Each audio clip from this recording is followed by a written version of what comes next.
Welcome to the Arita podcast, where we sit down with the most interesting operators, marketers, and founders in e-commerce to talk about what's working right now. I'm Aaron Schwartz, co-founder and co-CEO of Arita.ai. At Arita, we use machine learning to help brands send smarter, more profitable marketing by figuring out who actually wants to hear from you and when. And personally, I've been in e-commerce for a very, very, very long time. Do I know a lot? That's unclear.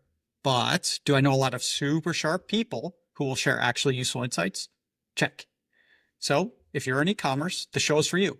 Whether you're deep in Klaviyo flows, thinking through supply chain strategy, or just trying to make your paid media budget stretch a little further, we're here to help you learn from the people building some of the best brands, agencies, and commerce tech companies out there. Rita's machine learning analyzes hundreds of millions of data points to help brands understand who's actually engaged. Curious how your list is really performing? We offer a quick, no-stress email audit that gives you deep insight into your audience's behavior. Just go to Rita.ai and sign up for a free audit. Today, I'm talking with Ben Sharf, co-founder of Platter, a Shopify Theme Plus app, and host of the Turning Pro podcast. Ben's basically a guy who thinks deeply about both pixels and people. We dive into what makes a Shopify site actually perform, why less tech can mean more conversions, and how his views on growth have evolved from founder to founder whisperer. If your storefront is starting to feel like a cluttered closet, this episode might just be the spring cleaning your funnel needs. Let's get into it. Hey everybody! No, I don't have a podcast voice. So here with Ben Sharf, which is very exciting for me because this is on some level a home and home. Ben interviewed me. I think I bullied him into doing it a month or two ago, but it was very cool. He has a very nice setup. I have a bring your own equipment setup. So Ben, I appreciate you jumping on. I appreciate you having me. Look, I think there's something to be said about convenience. That's right. I didn't have to fly all the way to New York and walk all the way up to your apartment. That was very beautiful.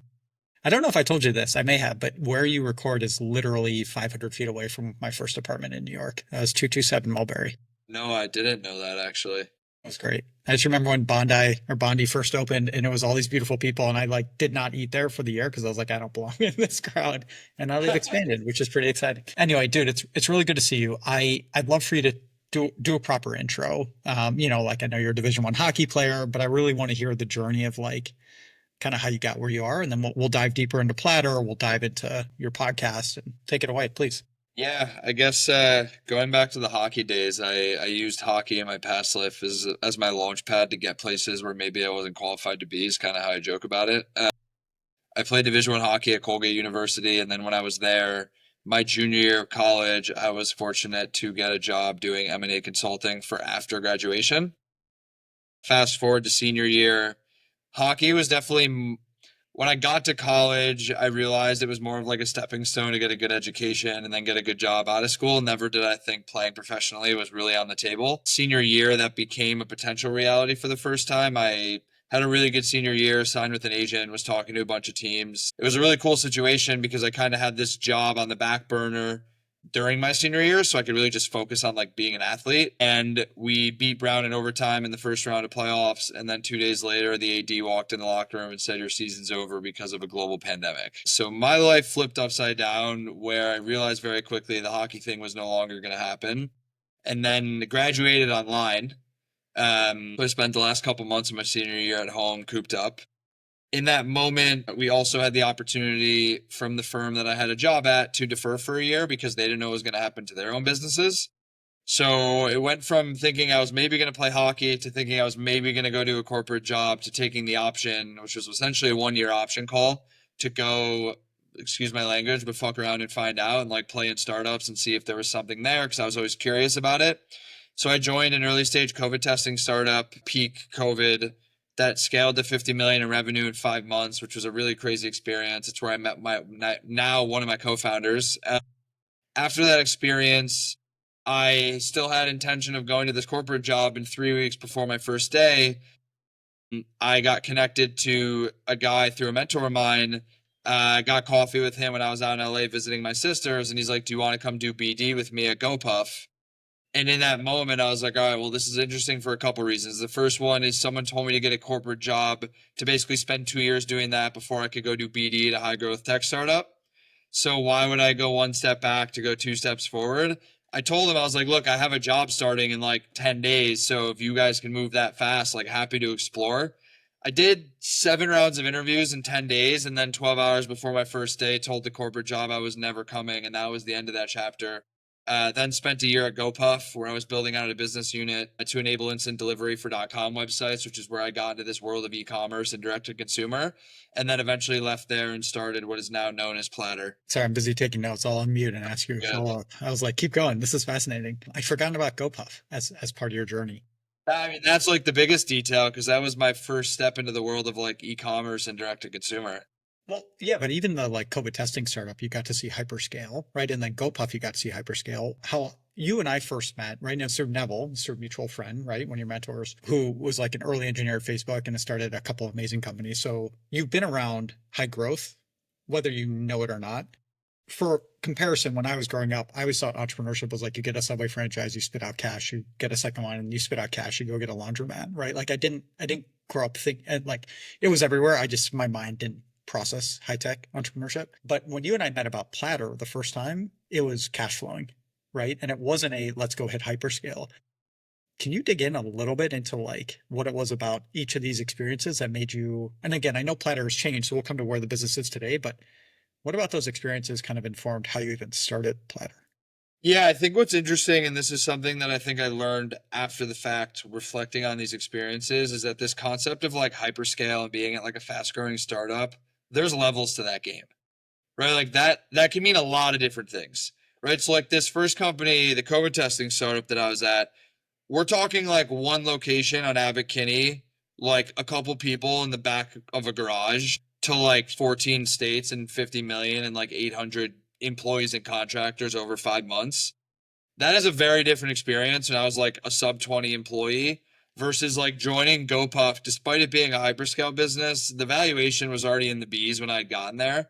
Not to say it didn't compound multiple times over, but again, like I think going from 0 to 50 million and going from like a $4 billion valuation to like a $10 billion valuation, those are such different equations and such different levers need to be pulled to see both of those things happen. I would say that my takeaway from the first experience is that if you can execute, like execution solves problems. Like you will always have the entrepreneurship is just one set of problems and you solve them and then you're hit with a new set of problems. That will never change. The pace at which you can execute intelligently is really like one differentiator when I saw like company go at that hyperscale. And then when you get to like the larger business like GoPuff, from my perspective, in terms of like what did I take away or learn from that, understanding how much one decision can change the course of so much in the business. Right? Like I think the difference is you're still solving problems and making decisions, but the stakes are just much higher when you're playing at like way larger orders of magnitude. You're on mute. You're on mute. Help me understand that second one a little bit further. What yeah, the one decision can fundamentally change. Yeah. So like the example I would give you is like this business unit that I was working on at GoPuff around enabling instant delivery for .com websites. There was a lot of like internal debate around the actual right way to go to market with this product, not to go into like the nuances of like how you do it. There are multiple different ways you can kind of slice and dice it. There are so many people involved in that process. It's just like meeting after meeting with like stakeholders.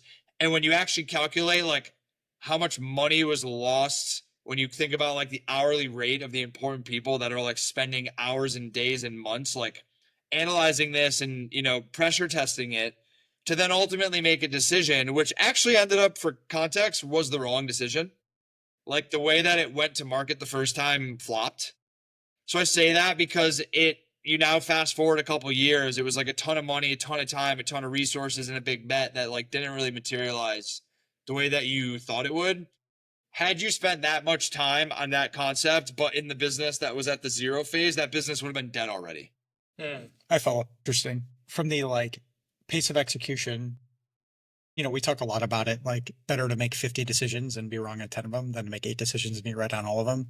When you think about, again, kind of the founding days of Platter, let's switch to that. Like, what are some of the decisions you made, whether it was about like how you're going to build the business or it was about like what problem sets you were going to solve? That, yeah, I don't know. What are the decisions that you made then that maybe you would follow through today? And what are some of the decisions that you made then that you're like, oh man, I wish I could redo this? Yeah, I mean, I think the biggest thing is like when you're a first-time entrepreneur, like there's not as much intentionality as some people might think there is in terms of like, oh, we did market research and here are like the 50 things we figured out after talking. It was like, no, like we found a couple people that were willing to pay us money to solve a problem and we solved that problem for them. And it was just like one thing compounded into the next. So I think like for early young entrepreneurs, it's just like relentless curiosity and execution. Like if you give a shit enough to like explore a problem set or like a certain customer base to like see what problems they're dealing with and then wanting to figure out a solution for them. Like when I started this, I was like in my basement in my parents' house with one of my buddies who's like one of my co-founders now. And it's like we were selling everything and nothing at the same time. Right. It was like someone wanted to pay us to help them solve a problem. It's like, all right, well, we could solve the problem for one person. Is that a problem we think we could solve multiple times over for different people in the same way? It was very much like arts and crafts, like startup style when this company started. Like, I don't even think you know this, but like the name Platter is actually 4 iterations of like a business name. It was just like, it was just a culmination of learnings and synthesizing data and feedback and knowledge from like meeting new people, working with people, talking to people. That's why, like, you made the comment at the beginning, it very much started as just like this agency of like, get someone to pay you to solve a problem for them, understand if that problem is bigger than just that one person, and like, how can you package that into something that can become repeatable? And it's just through like iteration and learning you get to that point. I think like one big anecdote that I'll share from this journey is when you go to a website and you like see a headline or you see a product, you're like, wow, that's so brilliant. I can't believe they thought of that. Very few businesses are like, oh, I woke up one day and had this one idea and this one tagline and this one product and I nailed it. It's like, you didn't see the last 4 years of all the bullshit that I went through to be able to synthesize everything to now elegantly like communicate it the way that I am. One of the things that you say, and this isn't the first time you and I have had this type of discussion, normally more privately, is like the framing of the first time founder versus like I think technically this is my fourth startup. Garbage one, good brand, but like bad outcome. And then Yeah. like one that's still scaling, right? And then obviously Arena. We also did do a ton of market research.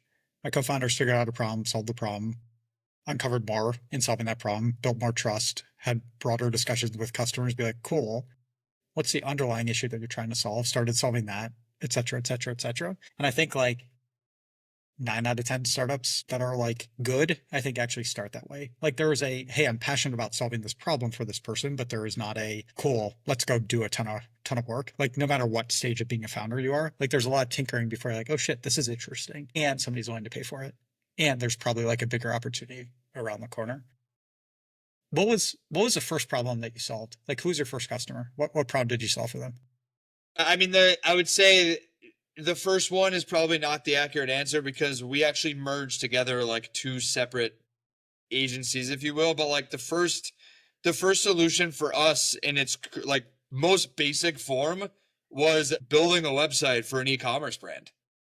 Like we built a Why? web, like we built a website for an e-commerce brand, and then it was like the goal of that was like understanding like why could they not do it themselves? What was so frustrating about that experience? And like what were the pain points they were experiencing in that process? And then like he did it a couple more times. And then what we realized was that there was a lack of consistency in this process, although there was no reason that there shouldn't be. Right. So it's like, why are there 10 different brands that are all just trying to sell a product online who are building their sites in such different ways where it's almost like what what you see on the front end is not what's going on in the back end, right? Like you walk in a residential neighborhood, yeah, every house is standing, but who the hell knows how their foundation was built, right? Like that house might just blow over tomorrow. That one might just persist forever. We kind of saw that in this concept of building an e-commerce store on Shopify. It was like, okay, we talked to 10 brands. Every single one of them has like a different understanding of what it takes to build the site, a different understanding of how much it should cost to do so, and a different understanding of the timeline in which they should be able to do it. So what in that world, or zero, and again, I'm asking you to like rewind a little bit. When you were thinking about it, what are the aspects that actually should live with the brand versus what are the aspects that should just work or like be thought of as infrastructure? Like obviously brand name, the physical products, product imagery, language. What else should actually be coming through if everybody's using the same infrastructure? Yeah, I mean, from a brand's perspective, you can get nuance, but when you think about it in the relationship between someone who's going to help build your website and then the brand, it's like everything that has to do with what your story is. So like your assets, your copy, your products, your mission, like that's on the brand. in terms of how you convey that information and the most effective way to do so with the goal of like getting more people to spend more money with you more frequently, that's where someone who's building a website can be helpful. But again, I think there's two sides to it, right? One is the actual technology behind it. So when you think about, I want this feature and this feature and this feature, how do you make that possible? And then the second piece to that is like, how do you take all these features and requirements that you told me you wanted and like package that together in an eloquent way? And so what are the things that like brands kept asking you to, that they kept wanting to have custom for themselves, that you were like, finally, okay, cool, we're going to go build some software to enable that, or we're actually just not going to touch the spot? Like, how did kind of your vision for what Platter was evolve over the first like I dozen think we customers? had a couple incorrect assumptions. This is actually one of my favorite pieces of advice that I got from another founder, which is like people are 10 times less logical than you think they are. That one like really resonated with me when I started to reflect, where it's like you kind of just make assumptions that something's obvious or something's easy, but you forget to realize that you're a subject matter expert because you're spending all your time doing like one thing and one thing only. So it's like, take a brand founder, for example.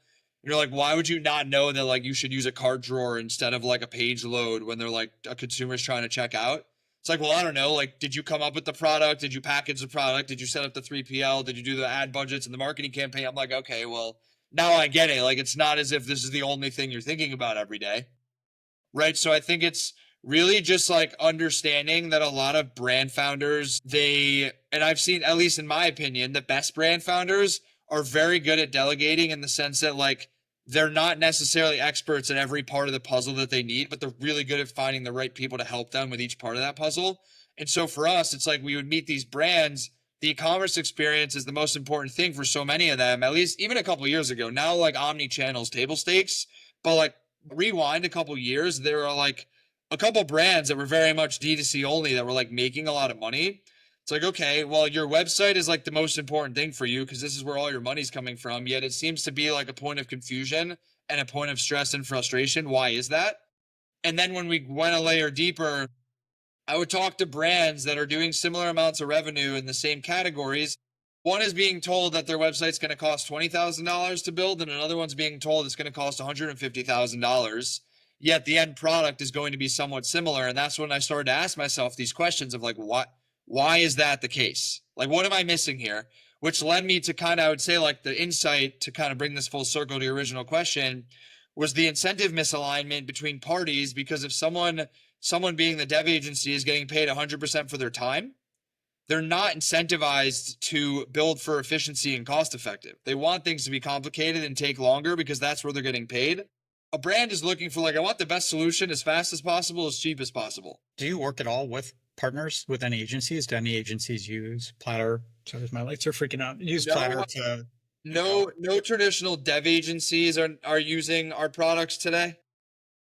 That's not to say it's not possible in the future, but it's also like we're being honest with ourselves. Like, it's very hard to kind of communicate our narrative and also make everyone happy. But the way that I look at it is like, it's also an industry that has an endless number of people in it, right? It's not like it's you versus one other guy. Like, this concept of a dev agency, there's people who wake up every day, or like an engineer, like, oh, I run a dev agency.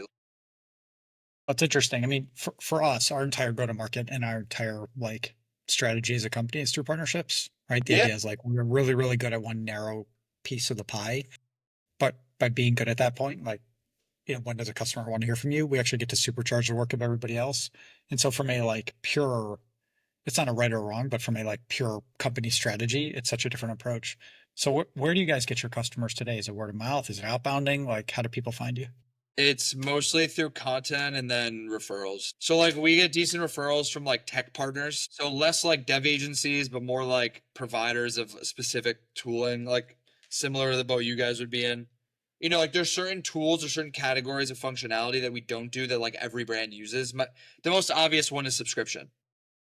It's like every brand we work with uses subscription, and every brand who has subscription obviously has a website or a need to improve their website. I would say that the way that like partner referrals works is a little bit more challenging for us because not every brand needs a new website, and there's an element of like you need to meet them at the right time to like sell this in. So there's a lot of like long tail relationship building through content, through just like ongoing touch points. My goal in this ecosystem is I want people to associate Platter with like, oh, I need a new website, or when if and when I do, like Platter is someone I should talk to. So I would say that maybe like on a volume basis, we don't talk to as many brands, but like from an intent basis, we probably have a higher conversion rate on qualified leads because we get brands coming to us that are like, hey, I know you built the sites for these 3 brands. I'm friends with these founders. We need a new site. What does it look like? I think that framing is extremely powerful and where you said I used to look at the ecosystem and set as a goal like, hey, you want to be on that short list, which is my buddy Jenny is starting a company. What do you tell her a brand? You go, oh, well, definitely use Shopify. And of course, like, for returns and like, going back to where I used to work, like use Loop returns and you should probably use Gorgeous. And if you're not sure, Klaviyo is amazing in Shopify. They're obviously like amazing upstarts that are coming into the email space, but it's like being on that short list of course you use these guys, right? Or of course they're on the short list. And so that framing of I need a new website, I should think about Platter, I think is extraordinarily powerful, especially as it compounds over time. So thank you. I want to get into the content side in a minute, because like you are obviously an expert there with Turning Pro. And I know outside of Turning Pro, like the other attributes of content. Before we do though, I want to talk about how Platter has evolved in the last little while, right? You define the time period, but like walk me through what the business is today, where it was, and then I'll definitely have some follow-ups. Yeah, I mean, I think when we started the business, it was more of an agency. Phase 2 of it was basically wanting to productize like this self-serve theme product for brands, which we very quickly realized had no legs. From that, it evolved into a tech-enabled service business. Right. So we have a pure play software product, which is the Shopify app that we have. We also have a Shopify theme. But for brands that are doing full site builds, like we have an implementation and a services team because what we realize is brands doing real revenue, they just don't want to do it themselves. Like they would rather pay an expert to help them with it. I would say one in every, I don't even know, 100 brands is like the savvy one that's going to do everything themselves. But what we realize, and I feel like we kind of landed on this right when it became a hot topic. Like, I'm curious your perspective on this, but I feel like this concept of tech-enabled services over the last 12 months became like a thing that gained a little bit more respect. Keep going, and then I'll share some thoughts. And so I think that was interesting because that's very much where we sit. We're like, every brand we work with, they're paying a software license, but there's also an implementation fee that's associated with it. And then we also have like a services business in addition, because when we build these sites for these brands, we're inserting ourselves in like the stickiest part of their stack, right? It's like the foundation of the whole storefront. So naturally you have a lot of trust with them. So you have the opportunity to like offer other services. So the business has very much evolved into like a very hyper efficient, like tech enabled service business. And the way that we would describe it now is almost like an Accenture for Shopify brands in the realm of like building storefronts. I think it's really interesting. And I wouldn't discount the fact that you came from being an agency first to then tech to then back, right? So like that is in your sweet spot. And again, I can only contrast it a little bit to Rita. Some similarities. I think deeply about our product. And I think this way for 99% of B2B companies. Our product is actually product plus people. There are very few companies where you give a product, somebody clicks a button, it just works, and there isn't the customer success side. For You sure. can call it sales engineering as well, or just like the product or jumping on and calling me like, oh, it's really good, and like getting feedback to then make the product better. Not for the net new customer, but for that existing customer so that she sticks around in a month and a quarter and a year, right? And like that is who is going to make your product better. And so I think very, very similarly in terms of that tech enabled side of like, it is not just a product company, it's a product plus people company. I think where we differ on this is like for us to go down that, now we add an implementation fee. We actually have a pretty hefty cost to us. We've never even like said it. We were thinking at some point like, oh, we'll call implementation fee and then cross it out, but we just don't even discuss it. Maybe the wrong tactic, but it doesn't really matter. The services piece is like goes back to like that business model that we have. And like the minute we start doing that, then we lose trust with all the partners who are bringing us in. And it's not a good or a bad thing. It's just like we aren't an agency. They bring incredible expertise in terms of content and creative. And Areed is good at AI customer segmentation. Like you have a list, I can help you get the absolute most out of that list. You don't want me doing your creative. You don't need me to do your like marketing calendar and the strategy. Like that is hard work. To your point, the best operators are like, let me go find an expert, an agency, whatever it is to like go solve that for me. So for us, like our product intentionally stops before we get into that. We still will like spend time Like I always joke, like we're a B minus facsimile of an agency. Like we live in email, so we will see shit that you will not see, and we will help you with that. But it's not like we're seeing an issue and like we're pointing out and we want to like win the business. It's like, let's be a team. It's like brand owner plus Klaviyo, replace Klaviyo with any other ESP, right? But brand owner plus Klaviyo plus agency plus Arita, it's like, great, let's go win together.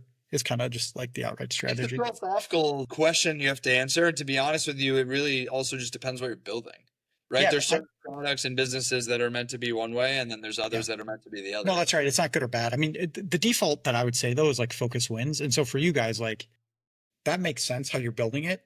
Just like the minute you start doing, well, we're an agency, we can build anything. So let's go like build some custom app for somebody or whatever. That would be the mistake. I would say for us, it's like we are maybe more narrow, but we would go into other verticals besides just commerce. Like I don't care about e-commerce at all. Like, sorry, my whole career has been e-commerce. I should say that slightly differently, but like everybody sends email. This is a problem that people have, which is like, how do I get outside of all or nothing and clicked in the last 90 days before I send him an email to actually like send him an email when he wants to hear from me or send him a text when he wants to hear from me through the right channel. Like it's just a different problem set. But all right. So I now have a clear understanding of when I'm meant to refer you, right? Like somebody's like rebuilding their site. Cool. How did you get there? Like, what was the process to go figure that out? Like, was that an obvious thing, or was it you interviewed 50 customers, or you guys were missing it for a while?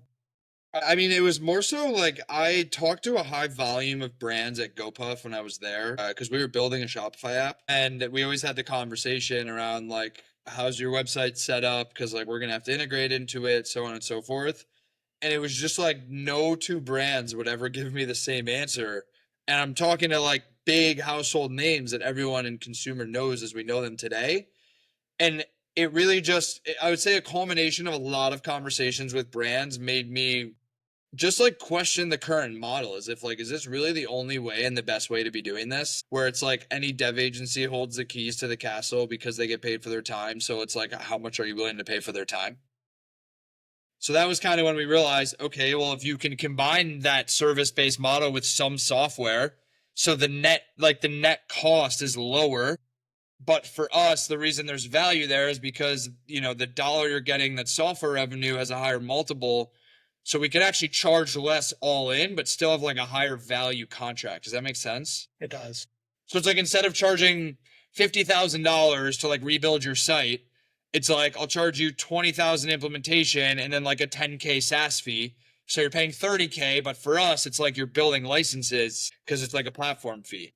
But it was all to say that the main insight for us after all these conversations was just the incentive misalignment and the lack of like consistency in the ecosystem. There's a lot of bad actors who benefit off of people's just lack of knowledge and information. Yep. Some of them are on Twitter posting a lot of stuff. A lot of them are. Most of them are. Most of them. A lot of the big name, but that's like they own the keys to the castle because, like, look, the one thing I won't take away from a lot of these people is like the hard work and consistency they put in over the last decade to push their narrative. Whether I agree with it or not is a different conversation, but it's just like I've had brands that we've almost lost deals on because they didn't believe us. Like they actually ran away because I had a very large brand that I'll tell you offline who said that they signed with someone else before even hearing the rest of our pitch because they heard through the grapevine what we charge for sites. And he goes, for a brand our size, I couldn't wrap my head around our single point of failure being supported by something that only cost X. Interesting. And I was like, this is the exact problem with the industry. You're like, I'm very happy to charge you more, sir. You let me Yeah, I was like, you're just tying an arbitrary number to like security and like self. Yeah. And that's what I realized. I'm like, there's clearly an issue here. All right. I want to get into some tactics before you and I start going too aggressive and, soil the water for ourselves. You go build a site for somebody and I want to make this broader of a question, but I can make it narrow if needed. You talked a little bit about omni-channel before, right? And when I think about the site, it's like you kind of made this comment, right? It's like the site is the home base. Your sales are going to come through there. If I'm a brand today and I'm trying to like improve my conversions, I don't mean conversion rate, I just mean like make more money, all things being equal. What are the highest leverage things that you think I should be doing? Or like maybe the places where I should be putting the most of my attention? Yeah, I mean, I think I'll preface that in saying, just in spirit of you making the omni-channel comment, is like understand what the purpose of your website is. right? Like there are brands that are not D2C first brands that still have an e-commerce presence because again, it's your home base. When someone goes on the internet to look for your brand, it's like that is the representation of who you are and what you stand for. I would say obviously our focus is mostly D2C native brands or brands doing enough on that channel to invest any amount of money into it to support it. I think a couple things. I think the first one is, and this is unrelated to Platter. This is just like what we've learned from like the thousands of brands we've looked at and the hundreds of brands we've built sites for. Like, there's a couple like table stake things that I will say, and I always preface this with my content, my comment I made to you about like people are 10 times less logical than you think they are. So like some of these things I thought were obvious apparently are not, and I have like the data to support that. You should have good assets on your website. It sounds crazy, but like there are so many brands that have amazing products that have terrible assets. And it's like you work so hard to get someone there. Why are you losing them because you just didn't put a better product shot? Right. The second thing is like make it clear what it is that you are selling and where you want people to go when they come on your site. I've seen hero sections that don't have a call to action, right? Like it's the context or the example around like give your website to a 6-year-old and to a 90-year-old and see how they interact with it. Like you want to make it as easy as possible. So it's like going back to the basics of like, tell me what it is that you do, make it very obvious where you want me to click and what you want me to buy, and make that experience to go from landing on the site to giving you my credit card as easy as possible. I like All very trivial things, but like very much not. No, man, the best, one of the best books, this is going to be very strange to say, but one of the books that's informed how I think about startups the most is actually this design book called Don't Make Me Think. And it's like, it was basically about the website, which was like, hey, look at your website, cut the number of words in half, cut the number of words in half again. And it's like, there are a lot of things like that in the book, which are obviously about design, but it's actually about like understanding the entire customer journey, where are they coming from? And then to your point, like if a 6-year-old or a 90-year-old can navigate it, awesome. If they can't, it's probably going to be hard for everybody else. Even if we could put in the thinking, we're not going to. It should be obvious. It should be automatic. And the other piece to that I would say as well is there's a lot of scenarios where brands they choose to leverage way too much text instead of assets. So like a great example for that actually would just be in the menu experience. Like if you're a large catalog and I hover over like your menu options at the top of your menu and it's just a drop down of like 20 categories of text, like I as a consumer now have to like sit there and read and really think and like interpret that and understand it. Whereas you have the opportunity to show me a menu that just has like beautiful assets of like collections and graphics. It's a great insight. I want to create space for you to talk about maybe some technologies that you think are cool, or some problems that if you were to create a request for startups that you're hoping people are solving. Right now you get brought in. What are some of the like non-obvious pieces of tech where it's like you guys aren't building it, but you're like, oh yeah, the best sites tend to use these guys? It's a really interesting question. I would say that I actually probably have less loyalty to like very specific point solutions, and I more just think about it in terms of uh like types of functionality that's being utilized. Right. So like the first one to me is like subscription. It seems so obvious, so table stakes, but like you work so hard to get a customer to come to your website. Why not try to like pull them into your ecosystem in like a more meaningful capacity? Not every product is a subscription type of products, but to the extent possible, like I feel like that is something that most brands should try to figure out how to integrate it one way or the other. So let me stay on that. So vitamins brand or a hair care brand, obviously subscription product. Theoretically, t-shirt or underwear. What are there any other verticals where like actually I've seen it work really well as a subscription? It's like a small piece of the business, but it's a very healthy part of the business, and you didn't even know you could do it. Didn't even know. I mean, I think about it more through the lens of like that. Those are just the businesses that I love. Because when I start to think about like how do I quantify what businesses are the most valuable? Like I think subscription businesses with high repurchase rates. Like I think supplements is the obvious one that you just alluded to. Any sort of consumable product can be subscription based. It's any product that eventually you're going to run out of can be a subscription product. I think one that I love is just like the filter based products, like water filters. I think those are great because it's like you buy it. It's almost like don't buy the product if you're not going to do the subscription, because eventually you're going to get to the point where the product has no efficacy anymore because the filter is tapped. And that can even extend to like a brand like Canopy. right? Yeah, 100%. Air filter or water filter, those Yep. are, it's not just water. Yeah. It goes beyond that. I think that's one thing that I think about. I think the other one, if you think about it from a functionality perspective, I think it's something that we do, and there's a lot of players in this ecosystem, but just like the concept of gamification. That could manifest in so many different ways. I mean, I'm sure there's ways you can do it via email as well. But like just brands who understand how to like use levers to like extract every last dollar out of customers is so valuable from a business perspective, right? Like I think it's very similar to what you guys are doing on the email side. It's like knowing what to give to who at the right time, right? Like what you do with email, there's ways you manifest that in terms of like, what is the incentive threshold bar to get free shipping? Like at what point, like what upsell product am I going to give to Aaron versus the product I'm going to give to Ben? So just like having logic and intelligence around how you think about gamification, I think is a very, very powerful way to extract more dollars out of your customers. And then the other one that I mean, I just think is table stakes, but it's just like social proof, right? That can manifest into UGC content, into reviews, in the context of like, there's a lot of these like loyalty platforms that are largely driven by like social proof as to why you should also be a part of it. I just think like social proof as a category is another like table stakes category in my opinion.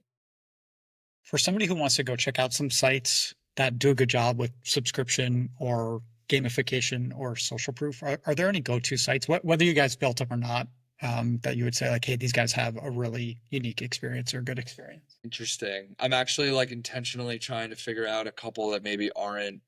I mean, Gainful is an interesting one to look at because they are a customer of ours, but they are like majority subscription. Gainful's awesome.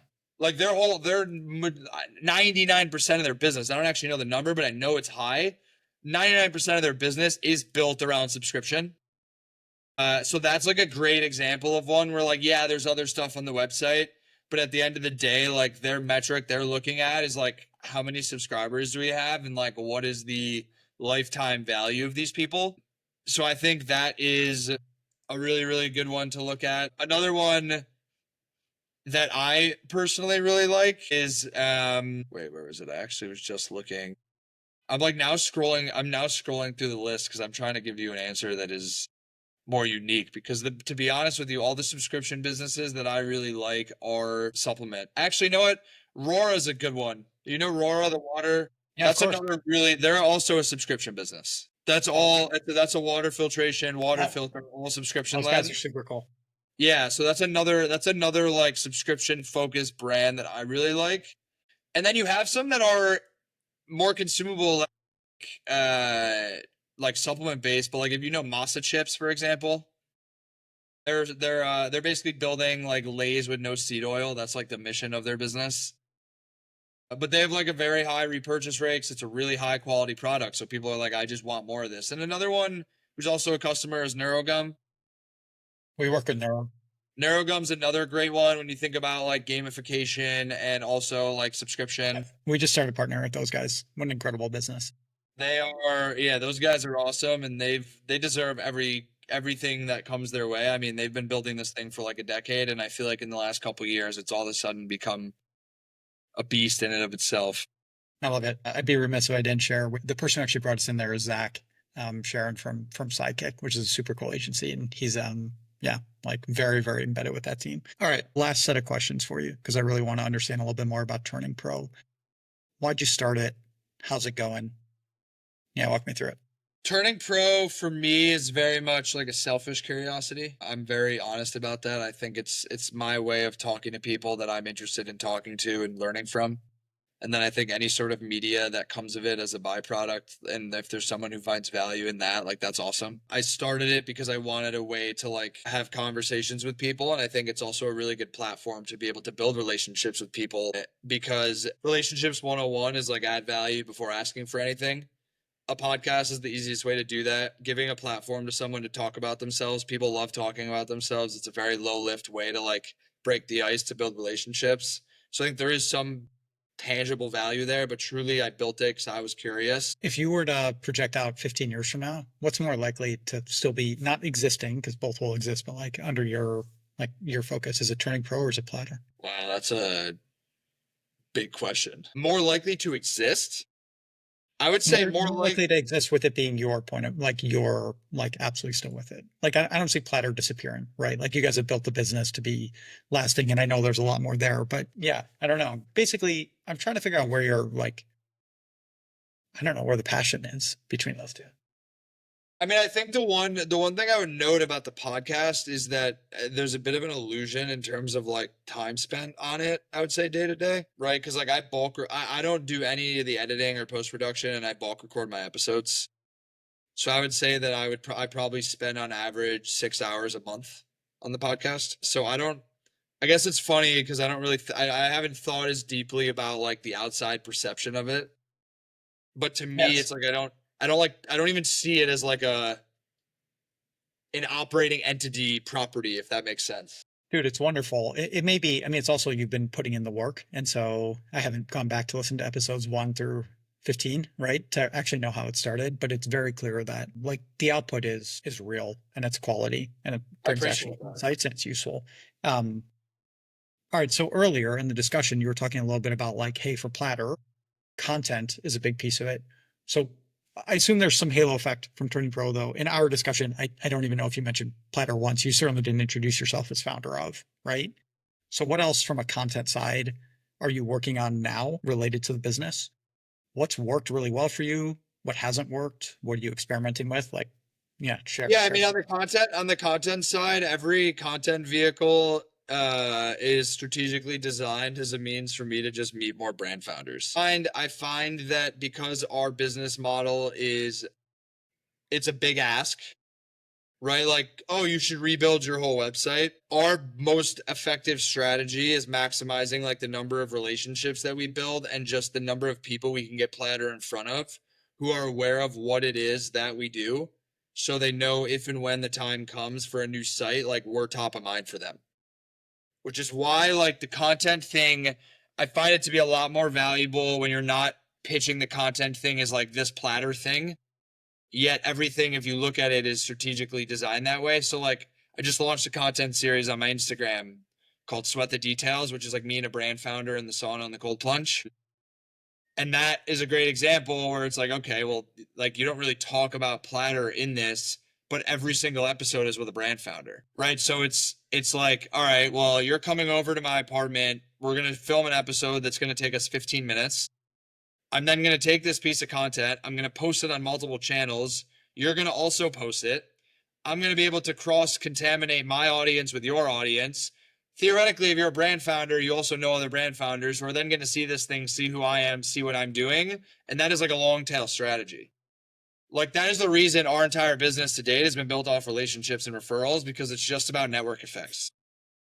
Is there a way for you to, if you were to want to grow 10x, I could give you a check today for $1 million and be like, hey, you can only spend this on growth. It's not like hiring new engineers. How would you actually spend that? Or like, is there actually a natural way that it's got to It's a grow? sales led function. You're building out like a full enterprise sales team. I mean, it's more nuanced than that. I wouldn't just Well, say. I understand it's more nuanced. I think maybe let me try to rephrase this question. So you build in a sales team and you get amazing enterprise sellers. But are you yourself scalable? Like, are you then spending more time? People are just putting you into meetings or like putting you into more cold plunge experiences. And is it about getting It's optimizing for number of like at bats, basically. and at bats for you, or do you think it's like the type of thing where the business has expanded beyond you as the door No, the opener? business has expanded beyond me for sure. I mean, I have two co-founders, and one of them only does sales. So for me, it's just like getting brand. It's like top of funnel work. It's like getting brands into the ecosystem. Maybe my last question on content. Is there anything that you've experimented with that just did not work that you're even surprised by? I mean, most of it never works. I don't even consider it to be working now. It's so funny that like people think it works. Like I never look at it as if it does work. I think it's just a constant experiment. I don't know if there's any one thing that I'm like, I'm surprised or not surprised this worked or didn't work. I just think the world of content is like iteration and then like going deep when you find something that does work. Will you put budget behind the content? So you're putting budget in terms of like hiring somebody and like you have a team that's building content with you, but will you put budget in terms of like ad spend on top when you find pieces that work, or is that not yet part of it? Haven't done it yet, but there's probably no good reason that I haven't yet, to be honest. You're pretty busy, man. I think there are plenty of good reasons to not have done that. No, we haven't done any sort of paid. It's all just been organic. Look, I think the content is really just it's a means to building relationships and like adding value to people without just hard selling them. Thank you. Right? Like I would go off on a whim and say that you probably do that in the form of like making introductions, understanding what problems people are dealing with, and then like making intros. And like I totally try to do that when I can. But it's like if nothing else, we can make some content together. You can post it, I can post it. We can enjoy the experience. Like it just makes for a longer term relationship, I'd say. Yeah. I mean, for me, it's been that way, much less in the brand to brand type of thing, but much more with startups where I'm a decade deep into helping people with fundraising. And by helping people with fundraising, I then get intros to other people. And 95% of the time, I don't get paid. I don't get equity. I don't get anything. It's just like, let me just be useful for a little while. If it's like going to be 20 hours of work, I have kids, I have other priorities Yeah, in of life, course. right? But yeah, I very much hear you. I think you and I see very much eye to eye on that front. All right, two more questions for you. Who's your dream guest in the next year on Turning Pro? I was thinking about this. I think my answer for you, which I don't think you'd probably be surprised by this answer, but I think it would be Michael Rubin I'd from be surprised by Fanatics. that. What an incredible business. Yeah, but like, do you know that? Do you know anything about that guy's story? I know a little bit. That guy was building businesses that were doing like meaningful revenue before he like had a driver's license. That I did not know. Like, yeah, this guy has been doing this for years at like a high level. And I've always just been fascinated by someone who can keep their pulse on culture. He's one of the only people that I believe has figured out a way to scale relationships. Granted, I think it's like attract don't chase. So when you've built something that everyone else wants to be a part of, it's way easier for you to build and manage relationships. But that guy is in front of every single culturally relevant person at any given moment, and he's also building $1 trillion company at the same time, and also seems from the outsider's perspective to be like very present in like his family life and business life, and I'm just fascinated. I grew up in Cleveland with one of the execs there, and I went to business school with another one. So if you want to send me a blurb, I will do my best to try to at least get you in front of him. Um, I gotta, Derek, I feel like I have to be intentional about when I want to you let me do know. that, but I Hey, will. it's I it, appreciate it's that. a brand touch point. So one by one. And then Totally. my last question for you, let's say I'm a brand and I'm, 10 million in revenues. Like I've got something real, right? There's no big exit coming, but I really want to grow the business. What is just I don't know, man, you've seen so many amazing companies and this is too vague of a question maybe, but like what's some top of mind advice you have for that brand owner who's trying to really go from like the 10 to take it to the next level? I think understanding that what got you to the first rung on the ladder is not necessarily the formula that's going to get you to the next one, and that holds true as you continue up, right? Like you see businesses flatline when they get to a certain threshold because you need to unlock new things, whether that's new channels, new products, new content strategies, so on and so forth. So I think for me, like being fortunate enough to seeing the volume of like businesses and brands that I've seen grow, the ones that I always find to be the ones standing out are the ones that are never satisfied and they're always questioning everything they're doing, like even when it's working. Because they know that like all because I got to $5 million from Facebook ads doesn't mean like that's going to be what's going to get me to 10 million and 20 million and so on and so forth. So it's like the people who are always sleeves rolled up in the dirt, like meeting all the people, knowing all the things all the time. Like there's a real tenacity that you see in the founders that made like a great example for you is Ryan and Kent from Neuro. Those guys are just like nose to the ground. They know everyone. They know all the tools. They're testing everything. They're questioning things. They're trying things because they just are never satisfied. And I know that's not like necessarily the most actionable thing for like maybe a brand founder listening to this. Like I wanted a magic ball answer, like do this one thing and it's going to change overnight. But the truth is that what worked for you yesterday is not necessarily the thing that will work today or tomorrow. I think you're allowed to be honest. I think it's a really great answer. So Ben, thank you. This was really fun. Got a bunch of notes in for myself. I assume a lot of people heard a lot of new insightful things. So really appreciate your time. Thank you for having me, Aaron.